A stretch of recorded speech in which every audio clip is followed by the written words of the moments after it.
Santo Niño de Antorcha. Ando bien cruel y la banda por una guama ni se mocha. Pero qué tal, ayer bien concha. Que fúmale aquí, que échale acá. Pero me aguanto, no falta quien caerá a ponerse una guama pa' esta cruda realidad. Con la carnal aquí yo traigo un clavo de 50, porque esto ya era de seguro. Amanecer erizo y bien crudo, deja ya latiendo de una mera vena. Por una guamita en lo que se hacen pa' las ocras. El pedo no es traer la boca seca, al rato como quiera armo una feria. Quiero jarabe de la penca, porque ya me dio la seca.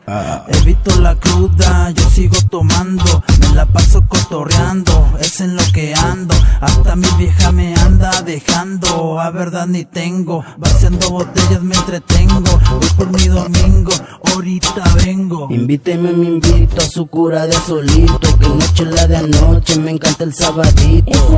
Bueno, nunca me quejo, la cheve no la dejo. Cambié mi fecha en Facebook pa' que hagan un festejo. Jefecita, sí te entiendo, pero me hago pendejo. Perdóname lo que te aliviano con un 500.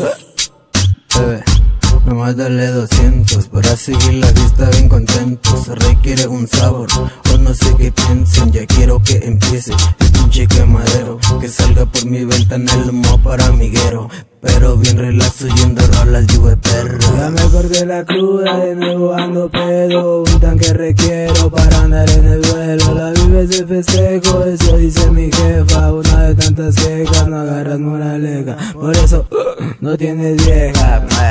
Yo soy el fulano, que anda con el fulano de tal. ¿Qué tal? Ya se hizo un scar. Súbela a tu estéreo, que acabo de llegar con unas caguamitas. Si no es agua bendita, saludcita para mi bandita, que siga el cotorreo con unas morritas.